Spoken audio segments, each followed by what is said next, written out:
LEGO Star Wars has officially been around for 25 years now, and with over 1,300 different minifigures released, we've had countless valuable ones. But what if we were to only take the most expensive LEGO Star Wars minifigures that had the least screen time in the Star Wars movies and series? Which ones are worth more than $35 US and are on screen for 4 minutes or less? Well, today we're about to find out what those minifigures are and how much these are worth per minute of screen time. First of all, we have Wes Janson, who only appears in The Empire Strikes Back for about 20 seconds. That's not the one you were expecting first, right? Anyways, he's one of the Snowspeeder pilot gunners who takes down an AT-AT. His minifigure that was released in 2016 in the Assault on Hoth is surprisingly worth $88, which is absolutely mind-blowing. If you were to calculate his value in comparison to his screen time in the movie, his minifigure would be worth $264 a minute, which is absolutely wild. I guess his exclusivity and the fact that he took down an AT-AT makes fans eager to get this minifigure. Here comes Max Rebo in second place, who's another extremely valuable minifigure that was released in the Jabba sail barge in 2013 and is worth $83. This guy is only on screen for about 36 seconds, which makes him worth $138.33 a minute. Then in third place, we got the best Jedi ever, Coleman Trebor. This exclusive minifigure is surprisingly worth $43 and was released in the ATTE back in 2013. This character only appears in the Star Wars The Phantom Menace and Attack of the Clones for a flagrant 19 seconds. That makes his minifigure worth $135.79 per minute, which is insane. Next up on the list is Snowspeeder pilot Zev Senesca, who's only on screen for about 1 minute in The Empire Strikes Back. He was just there to rescue Han Solo and Luke Skywalker, but then died from an AT-AT. I'm not sure why, but his LEGO minifigure is ridiculously pricey. It's worth $118, and I believe it's because it was released in the second edition of the UCS Snowspeeder in 2017. What's strange is that his older minifigure was released in 2 sets and is only worth about $2.50. If I were to calculate his price per minute of screen time, it would be $118. There's also Snowspeeder gunner Will Scotian, who presumably died in the Battle of 3 Abbey. Its minifigure was released in the second edition of the UCS Snowspeeder in 2017 and is worth around $50. I think the only scene where we see him is when Princess Leia is giving the Snowspeeder pilots orders. If I were to guess, he's only in Star Wars for about 30 seconds, so his value per minute would be $100.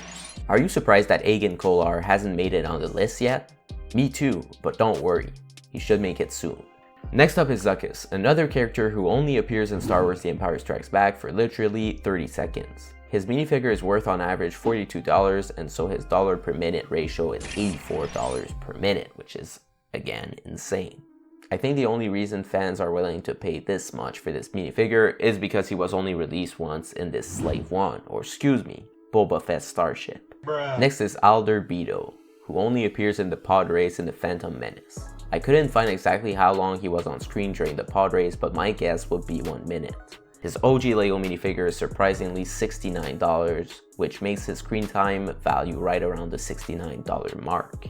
It's strange how a character that was only shown in a few scenes and isn't very popular has such a high price for its minifigure. Next up we got Greedo, who's in Star Wars A New Hope for less than a minute. His OG minifigure is worth $61, so that means collectors are spending $61 for a character who's only in Star Wars for 1 minute. To be fair though, he's quite an iconic character with his famous line. Guess who's next? Agen Kolar. The most skilled Jedi only appears in Attack of the Clones and Revenge of the Sith for a total of 1 minute and 41 seconds. Are you surprised by that? Cause it's actually more than I thought. His exclusive LEGO minifigure was released in the Palpatine's Arrest in 2012 and is worth about $97. His value per minute of screen time is $57.62 per minute. It's actually quite lower than I expected. I thought he was only in one scene for 20 seconds or so.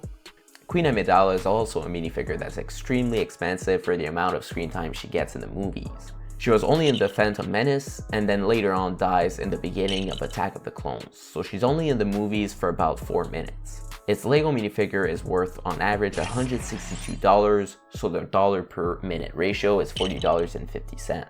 Then we have Captain Antilles, who was only in the beginning of A New Hope for about 2 minutes. His OG LEGO minifigure released in the 2009 Tented 4 remains $56, even though the new version of his minifigure has been released in boarding the Tented 4. I think it's because fans are still looking to collect the original version of this minifigure, and that's why it's worth $28 per minute of screen time. Next up is Rebel Pilot Y-Wing Gold Leader, who only appears on screen for about 2 minutes in total in Rogue One and A New Hope. This minifigure was released in the second edition of the UCS Y-Wing back in 2018 and is worth $52. Collectors attribute its value to a strikingly big $26 per minute. We then have one of the most expensive LEGO Star Wars minifigure compared to the amount of screen time they have in the movie.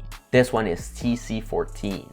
This minifigure only appears for a few minutes in The Phantom Menace and is worth $100 on average, which is completely mind-blowing.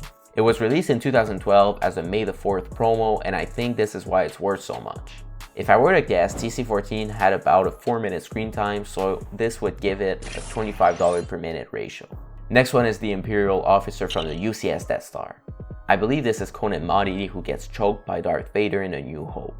He only appears in that scene for about 2 minutes, yet his minifigure is worth $48.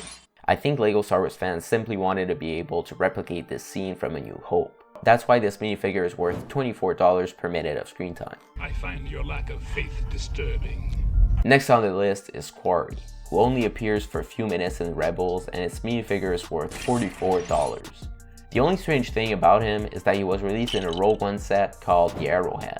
However, the rebels in that set named Xander, Cordy, and Roger are quite random, as I don't remember seeing them in Rogue One. Either way, he's worth $22 per minute, which is quite high, but I guess it's because he created the B-Wing. Then we have Owen Lars with printed legs, who's only there for 4 minutes at most at the end of Revenge of the Sith and mainly A New Hope. His minifigure was released in the UCS Sandcrawler back in 2014 and is worth an astonishing $87. This would give it a $21.75 per minute ratio.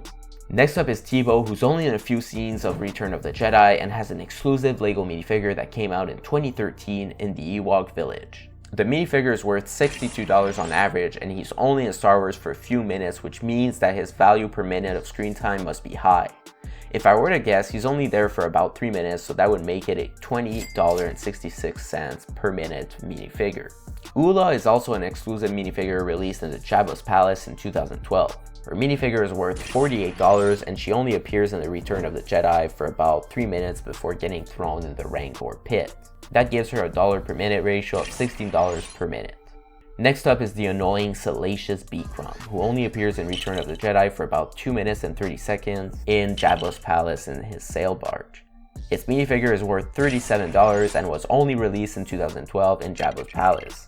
I believe its value is tied up to its exclusivity, and that's why it has a $1 per minute ratio of $14.80 per minute.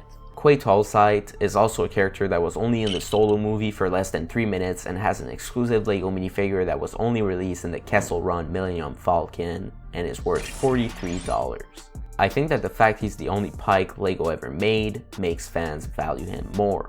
That's why he's sitting comfortably at a $14.33 per minute ratio. Next up is Boushh, who's an exclusive minifigure from Jabba's Palace, released in 2012. This minifigure is worth around $83 and is only seen for about 6 minutes in the Return of the Jedi. This makes it a $13.83 per minute minifigure. Because he's holding a thermal detonator.